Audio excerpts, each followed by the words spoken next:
వీళ్ళిద్దరిది నిన్న లొల్లి. ఎమ్మెల్యేల చోరీపై రాహుల్ సిగ్గుపడాలి, ఎమ్మెల్యేల ఫిరాయింపులపై ఆయనవి ద్వంద్వ ప్రమాణాలు. ఇది ఓటు చోరీ కంటే దారుణమైన నేరం. కాసుల వేటకు మున్సిపల్ శాఖను వాడడంలో రేవంత్ బిజీ. చోటేభాయికి చీమ కుట్టకుండా బీజేపీ కాపలాగాస్తుంది, బీఆర్ఎస్ వర్కింగ్ ప్రెసిడెంట్ కేటీఆర్ అంటుండు. జూపల్లి దానికి కౌంటర్. సిగ్గు అప్పుడు గుర్తుకు రాలేదా? ఎమ్మెల్యేలను బీఆర్ఎస్లో చేర్చుకున్నప్పుడు ఏమైంది? పెగ్గులు పోసే వాళ్లకు రాజ్యసభ అవకాశం ఇచ్చారు. చట్ట ప్రకారమే ఎమ్మెల్యేలపైన స్పీకర్ నిర్ణయం. కవిత ఆరోపణలపై కేటీఆర్ ఎందుకు స్పందించారు? కేటీఆర్కు జూపల్లి కౌంటర్. ఇప్పుడు గత 10 సంవత్సరాల కాలంలో 2014లో బీఆర్ఎస్ గెలిచినప్పటి నుంచి తెలుగుదేశం పార్టీ ఎమ్మెల్యేలను తీసుకున్నా, కాంగ్రెస్ ఎమ్మెల్యేలను తీసుకున్నా, బీఎస్పీ నుంచి 2 ఎమ్మెల్యేలు తీసుకున్నా, ఆనాడు కేటీఆర్ కానీ కేటీఆర్ తండ్రి కేసీఆర్ కానీ మాట్లాడలే. తలసాని శ్రీనివాస్ యాదవ్ టీడీపీ నుంచి గెలిచి పార్టీలోకి వచ్చి బీఆర్ఎస్లోకి వచ్చి 5 సంవత్సరాలు మంత్రిగా కొనసాగిండు. అట్లనే 5 సంవత్సరాలు మంత్రిగా కొనసాగిండు. సిగ్గులేదా ఆనాడు? సిగ్గులేదా ఆనాడు? ఆనాడు గుర్తుకు రాదు. అయిపోయింది. 2018లో 80 మందికి పైన ఎమ్మెల్యేలను ఇచ్చారు బీఆర్ఎస్కి. అయినా 12 మంది కాంగ్రెస్ ఎమ్మెల్యేలను పందులను కొన్నట్టు కొన్నారు. అప్పుడు రాజీనామా చేయించిరా? మరి అప్పుడు ఎటుపోయింది మీ సిగ్గు? అది గుర్తుకు రాదు. వీళ్ళది ఇట్లుంది. వాళ్ళది చూడండి. మరి ఇప్పుడు ఎవరు జూపల్లి కృష్ణారావో లేకపోతే ముఖ్యమంత్రి రేవంత్ రెడ్డి, మరి మీరు చెప్పాలా? మీకు సిగ్గుందా? మరి అవతల తప్పు చేసిండు, ఆ తప్పు మీదనే మనం ఎలక్షన్లకు పోతే ప్రజలు మనకు ఓట్లేసిర్రు, మనం ఈ పని చేయడం తప్పు అని.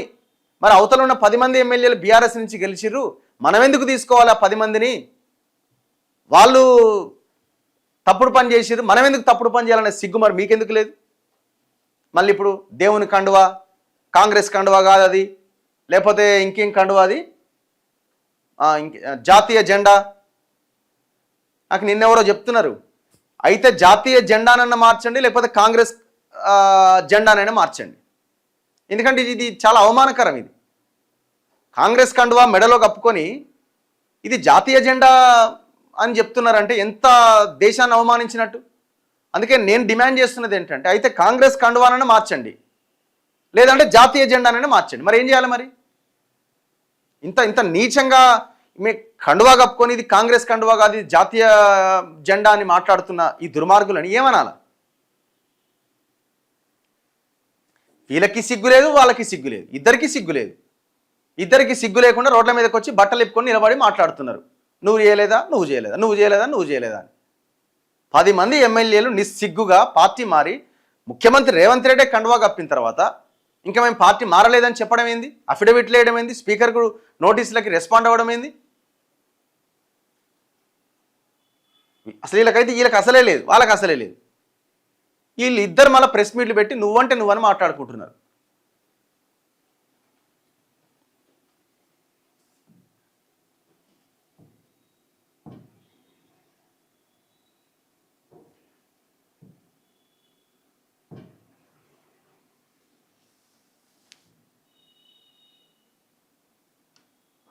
ఎటు బాయ్ పబ్లిక్ కామెంట్స్ చూద్దాం.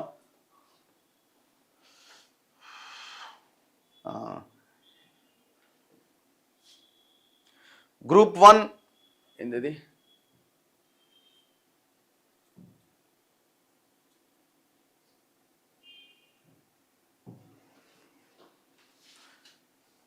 ఎవరైతే ఏందిలే చెట్టు కింద కొంగలే, జనం సొమ్ము తీగ మరిగిన బట్టేబాజు దొంగలే అట.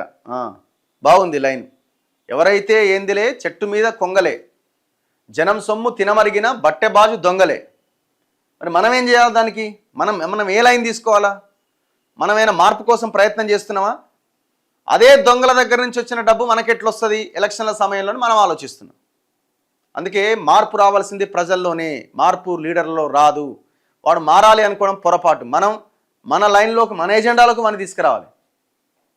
ప్రతి ఒక్క నాయకులు దొంగలే అన్న వాళ్ళు ఎమ్మెల్యే కాదు. ఏందో వడ్ల బోనస్ గురించి మాట్లాడండి. రాజీవ్ యువ వికాసం ఎప్పుడు వస్తుంది? అది ఎన్నో ఉన్నదా ఆడ తాటి చెట్టు కాడ, ఆ తేనె తుట్టే ఉంటుంది కదా, దాన్ని కొట్టాలన్నట్టు. ఇప్పుడు మనం దాన్ని కొట్టలేం కదా, మనం ఎట్లాగో కొడతాయి వచ్చి మనల్ని నాగం చేస్తాయి కదా. కేబుల్ తీసేయమని ఆర్డర్ ఇచ్చిన హైకోర్టు జడ్జి ఒక పిచ్చోడు. సారీ ఇలా అనకూడదని తెలిసినా అనాల్సి వస్తున్నది. ఆ జడ్జి అడ్వకేట్స్ చెప్పేది వినడు. ఇలాంటి వాళ్ళు జడ్జిలు కావడం మన రాష్ట్ర ప్రజలు చేసుకున్న దరిద్రం అట. సరే ఇప్పుడు ఆయన ఒక మంచి కాజ్ కోసమో ఏదో రకంగా చెప్పిండు. ఆయన ఏమి రాత్రికి రాత్రి తీసేయరి అని అన్నాడు కదా. అట్లా ఉండడానికి వీలు లేదు అని చెప్తాడు. దాన్ని ప్రభుత్వం ఏం చేయాలా? ఒక మంచి పద్ధతిలో వాళ్ళందరినీ కూర్చోబెట్టి మాట్లాడి దీనికి సమస్యకి పరిష్కారం ఏందన్నది ఆలోచించాలి.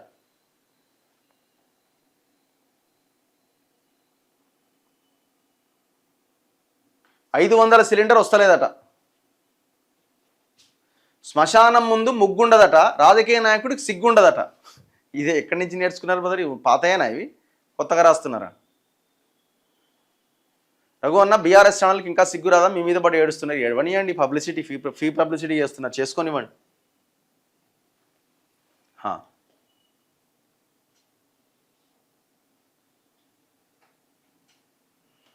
ఆల్ పాలిటిక్స్ వేస్ట్ అట.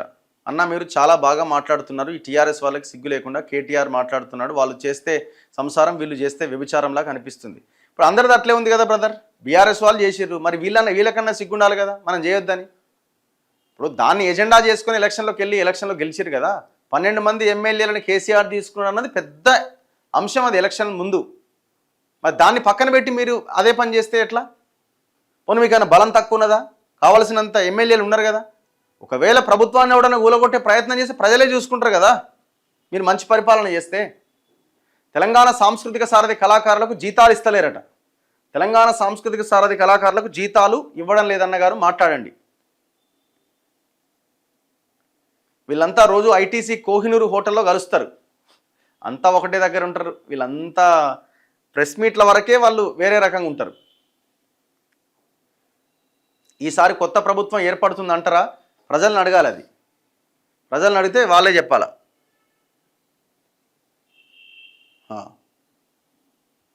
చీరలు ఇచ్చే బదులు, బట్టలు ఇచ్చే బదులు ఆ స్కూల్లో బాత్రూమ్ కట్టి అవి టాయిలెట్గా లేకుండా చేయడం మంచిది కాదు. వీళ్ళకి బుద్ధి లేకుండా ప్రవర్తిస్తారు. Very good morning.